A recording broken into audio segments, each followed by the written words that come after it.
This is a new genre of TV show of the real guy versus the guy who played it in the movie.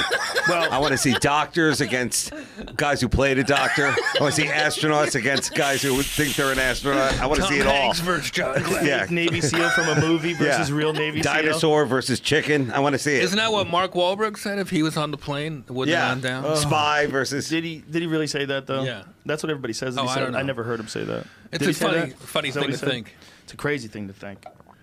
You know, who knows what the fuck you would do if you thought that you were just going to land somewhere.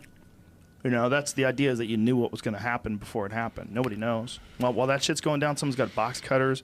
They're holding they're holding a stewardess by the neck. Like, you don't know what the fuck's happening. You have no idea what's going on. You're afraid to move. Yeah, and you know, I'm sure that a lot of people would step up, but you know, it could potentially cost that person their life. And then when the plane lands, that person's dead when they may be, if you don't know, right? You don't know the actual scenario. Now, obviously, we know it was a horrible thing, and you should do whatever you can to stop them, because they're going to kill everybody no matter what. But back then, you didn't know. I mean, if someone just took the plane and landed it, and the stewardess lived, didn't know. That's right. You would be like, glad I didn't do anything. He jumped up and he cut her face off. Yeah. You know? It's like in those moments when you don't know what's going to happen. Said, if I was on that plane, okay, if with my kids, it wouldn't have went down like it did. There would have been a lot of blood in that first class cabin, then me saying, okay, we're going to land somewhere safely. Don't worry.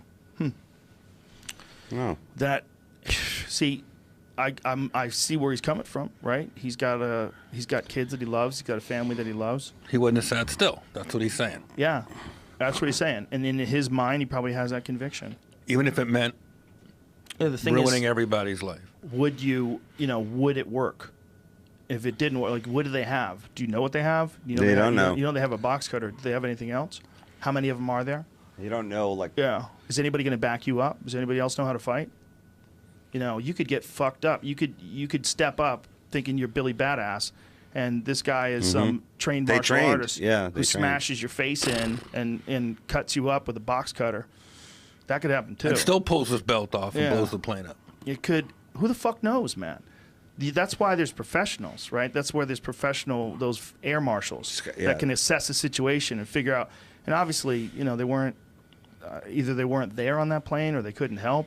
I got chills thinking about it if I was in that position. How could you? I mean, who the fuck knows what you would do? Well, since I look like I'm on the other team, I would have said, my friend, come over here. Imagine fucking it up.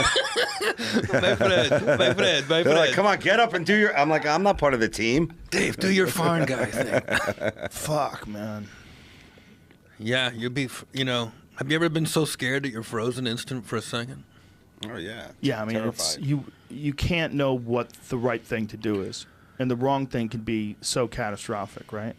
You don't know. Plus he went as far as to say, like, that he's making announcements on the plane. Yeah. When this is all happening, like, we're landing safe, like he's now the pilot. In the movies, he gets to be a hero, right? That's true, In the movie, you get to grab the intercom at the end and go, thanks for flying so-and-so air. Sometimes you say things like that because that's how you feel. And you don't think about how other people are going to perceive it. That's what I would assume that statement is. Like, that's how he felt. Like, fuck that. I'm landing this fucking plane.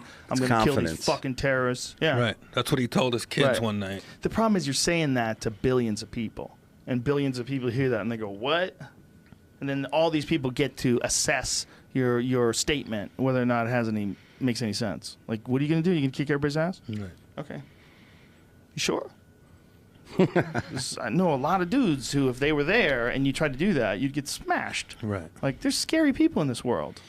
Holding weapons on a plane. I would assume if you're ready to die like that, you have a very strange kind of conviction, too. If you know you're ready to die and you know how to fight, like, woof. Jesus. I mean, who knows? But it's like, just the idea that you would have to think about it. That's what's really terrifying. What do you mean? The idea that you would have to think, like, what do I do if someone does hijack a plane? Don't we all think that? Yeah. Every situation now, there's that. What we do? What happens? What do you do? Yeah. What do you do? I mean, so you hear people run and they survive, and then people run and get shot down, and they go the wrong way. Mm-hmm. Anytime a tragedy like that happens, like, what the fuck? horrific, random set of sequences, and you're in the wrong spot. And you do the right heroic. How about how many people must do the heroic thing and then they die anyway and you never know about it? Oh, for sure. I wonder what Uncle Steve did in that situation. Yeah. Yeah. Oh, man.